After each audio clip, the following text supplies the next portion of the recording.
We'll talk about Turan graphs and digital convexity. Gaurav Kucheria from Moscow Institute of Physics and Technology. So I'm just gonna give the word to Gaurav. Thank you. So let us start with the session.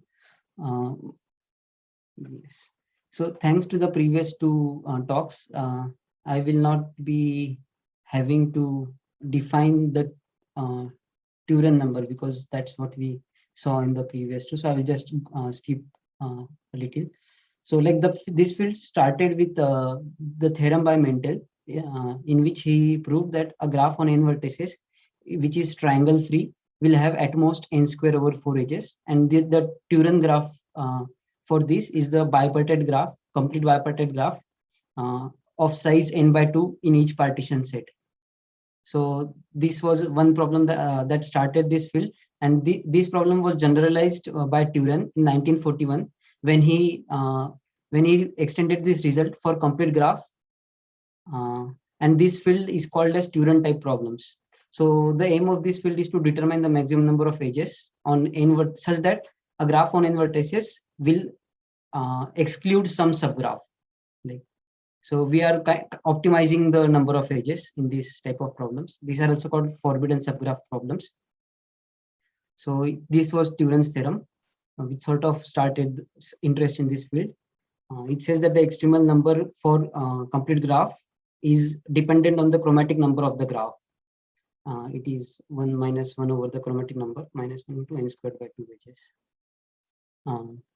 So this result was extended beyond further for arbitrary graphs, not just complete graphs. And as it could be guessed, it depends on the chromatic number. So for a simple graph H, if the chromatic number is R plus 1, so the extremal number is 1 minus 1 over R plus some linear factor in times n squared by 2. So this is the this theory is pretty well studied for unordered graphs, but recently people got interested for ordered graphs. So there are two types of orderings that studies have been made in. Either they have vertex ordered graphs or edge ordered graphs. So for vertex ordered graphs, the theory pretty much is similar to unordered graphs. It behaves quite nicely. However, for edge ordered graphs, it does not behave so nicely. So as seen in this result, this extremal function depends on the chromatic number. For vertex ordered graphs, similar notion is defined called as interval chromatic number, and that is the thing that behaves very nicely. However, for edge ordered graphs, we define the notion of ordered chromatic number, and it does not behave so nicely, as we will see in this slide. So what do I mean by an edge ordered graph? A finite simple graph is called an edge ordered graph if its edges are linearly ordered. So we have some ordering on the edges. So this order can be given by some bijective map, like from injective map from the edge set to real numbers. So this is an edge ordered graph. Now, the Turan type problems for these edge ordered graphs are defined similarly. So we say that an edge ordered graph G avoids another edge ordered graph H if no subgraph of G is isomorphic to H. So it should not contain any isomorphic copy of H. For a positive integer n and an edge ordered graph H, let the Turan number of H be the maximum number of edges in an edge ordered graph on n vertices that avoids H. So it is like same thing in the edge ordered setting. And now we come to the notion of edge order chromatic number. So the order chromatic number of a graph, of an edge ordered graph, stands for the smallest chromatic number of a finite graph that cannot avoid edge. So you are you see all the possible graphs, finite graphs that do not avoid edge, and you find for the minimum of those chromatic numbers. And it is possible that this chromatic number is infinity even for a finite simple graph.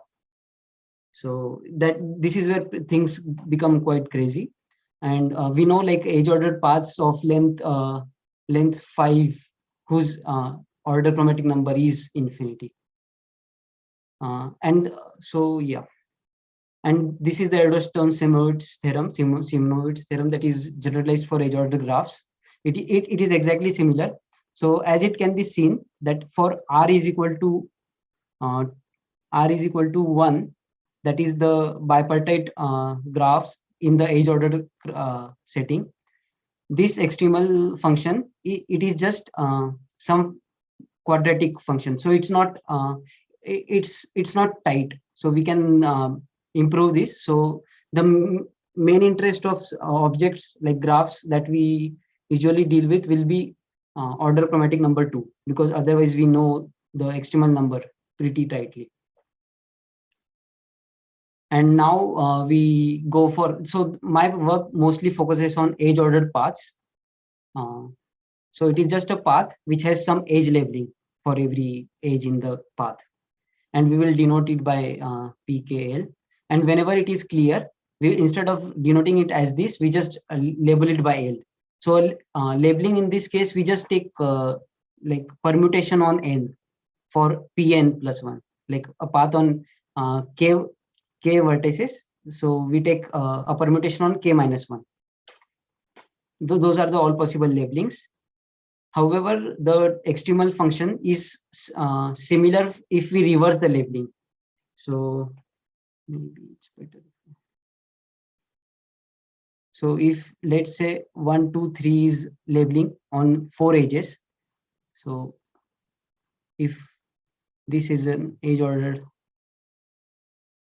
path on 4 vertices, which has 1, 2, 3. If we consider the edge labeled path 3 to 1, it has the same extremal function, just because it is the same graph.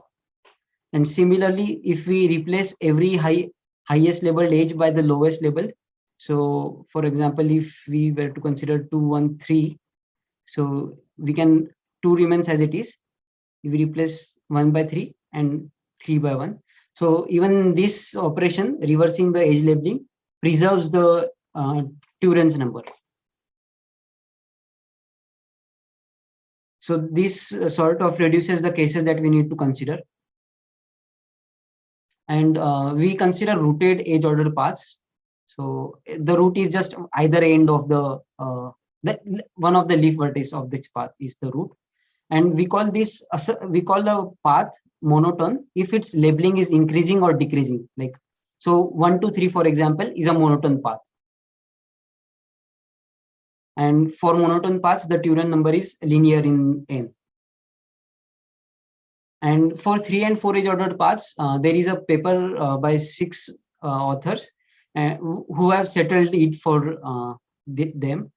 And the results are like, it is linear for 3 edge ordered paths. The extremal function is linear. However, for 4 edge ordered paths, there are some linear as well as non-linear, like polylog results on the extremal function. And also there are some edge ordered paths where the order chromatic number is infinity, and so we get that the extremal function is n choose 2, because yeah, the extremal function is defined as such that even when it is infinity, the order chromatic number, we will get the Turen number to be n choose 2. So like a complete graph on n vertices will, with any labeling, will avoid these edge labeled paths. So one thing that I didn't get into was determining the order chromatic number. So determining the order chromatic number is not so straightforward. So it is a bit technical, and that's why for this talk, I'm not going technical. I will just give you a brief idea what we do. So for edge ordered paths, we consider the labeling. And so since the labeling we consider are just a sequence of natural numbers, whenever you have two consecutive labeled integers like 1, 3, 4, 2, there is a vertex in between any two consecutive labels. So we call this vertex close if it has consecutive labels on it. So this is a close vertex, for example. However, the vertex here is not close and here is not close. So the order chromatic number of a edge ordered path is 2 if there is a proper 2 coloring for this path such that at least one of the class has all the vertices close. So, and for other, like for order chromatic number 3 and infinity, like 3 onwards, we consider some canonical labelings of edge ordered paths for complete graph or k-partite graph. So it gets pretty messy, but and yeah, so it's not very straightforward. So we don't really deal with it, but we are just happy with firstly determining if the order chromatic number is 2, which is very straightforward. As I just we just have to consider proper 2 coloring and see if the vertices in one class are close or not. So that's our primary interest.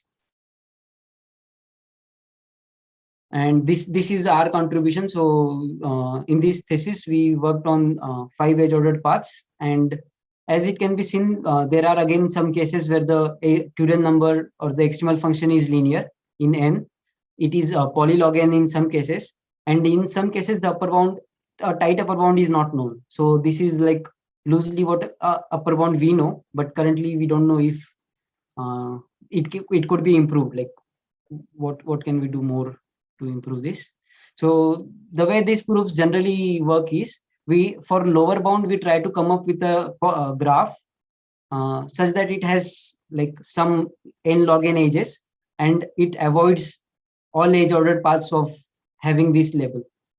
So that is one technique of for lower order.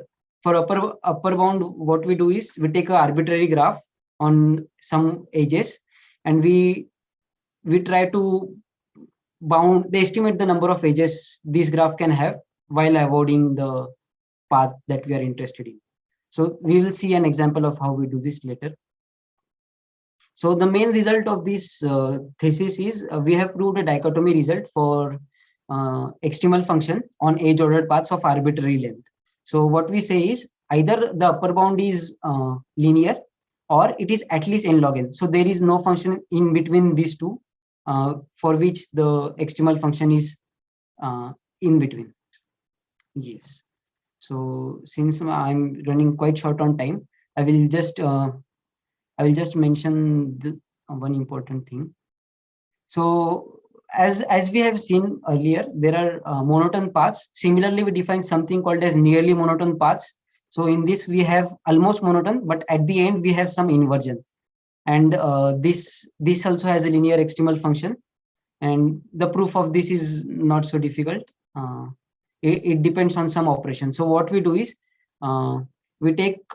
we start with some labeled path like of length 1, and then we keep adding smallest edges to this path on either of the ends. And then we keep on building this, and yeah, so it is some lemma that we skipped right now. Using this, we can just prove that it is linear. And then to show some lower bound of n log n for this result, we consider a bipartite graph on 2n vertices such that there is an edge between two partition if the difference between the indices is a power of 2, and we label this edge with I plus j. So, and then we prove that this graph avoids something like P213 and 3132. And so again, I can't go into the proof because I'm running short on time. And then similarly, we define a doubly flipped path. So it is almost a nearly monotone path, except that it has invergence on both endpoints. So we show that it has this kind of paths have extremal function at least n log n, and this is the dichotomy result. We have proved, we prove that for linear or nearly monotone or nearly monotone paths, the extremal function is linear, whereas for any other edge ordered path, it contains a doubly flipped path, and we show that the extremal function of a doubly flipped path is at least n log n. So for this, we consider the graph which I defined in the previous slide, and so we show that if a graph avoids this path, doubly flipped path, then it has to avoid these two. And by the previous lemma, it will the graph G will avoid this path. And since that graph has n log n edges, we are done. So yes, these were the references, and thank you. Well, thank you so much, Gaurav. Yeah. Very interesting talk. So we're going to open 5 minutes for the questions, whether you choose to do it. You, Chad. Dorian. Oh no, I was just clapping using the. Oh, sorry. Sorry. No, those are claps. I got confused. I thought that was a raising a hand. Yeah, thank you so much, Gaurav. Yeah, thank you. Let me add the clapping. So any questions?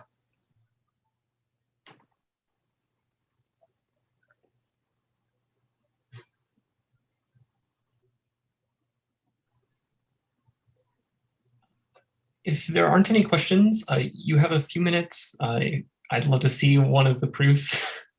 Sure. So,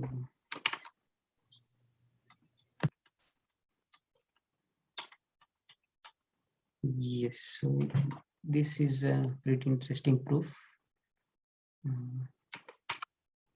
So we show that this bipartite graph, which is defined in such a way that the edge between two partition exists if and only if the difference between the indices of these vertices is a power of 2. First, like we can prove that it has n log n edges. That is not the difficult part. However, what we are interested in is proving that it does not contain the path of length 3 having the label 213 and 132. So what we do is we assume on the contrary. We first concentrate on the first path, and we assume that it contains a path isomorphic to this edge ordered subgraph. So again, so we didn't really get into the definition of right avoid and right contain. It is similar to avoid and for an edge ordered graph. However, in the case of bipartite, since there are partition left and right, we when we restrict to just one partition, we call it a left or right containment, depending on which partition we are talking about. So we consider a path which is isomorphic to this edge ordered path. Since there is an edge between these two consecutive vertices, the difference between the indices of these must be a power of 2. And so similar goes for the other differences. And we know that the labeling is I plus j. So the first one is I plus j, second one is I plus j prime, and this is j prime plus I prime. And we know that it preserves this 213. It is isomorphic to this labeling.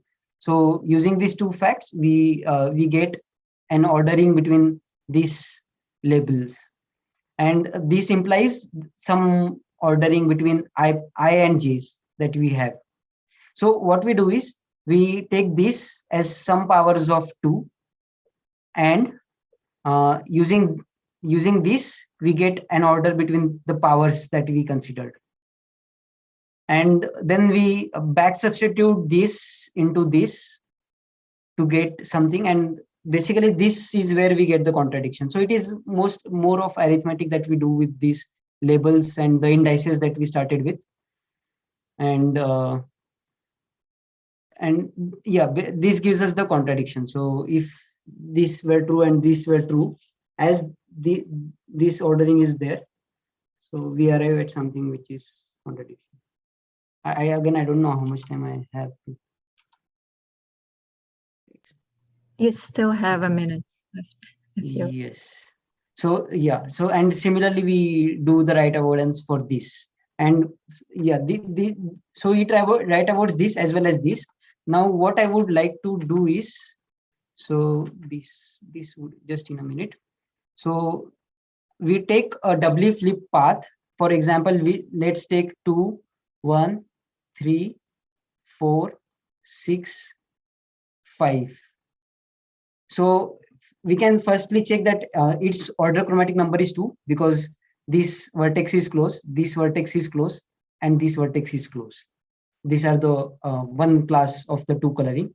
And it is important to see that at any doubly flipped path must write avoid this, the path 213, and also write avoid this path. So even if it is of higher length, it should still write avoid this and this, because since we are just considering the between labels to be even, if it write avoids this, it also write avoids this, because it comes in parity, the middle edges.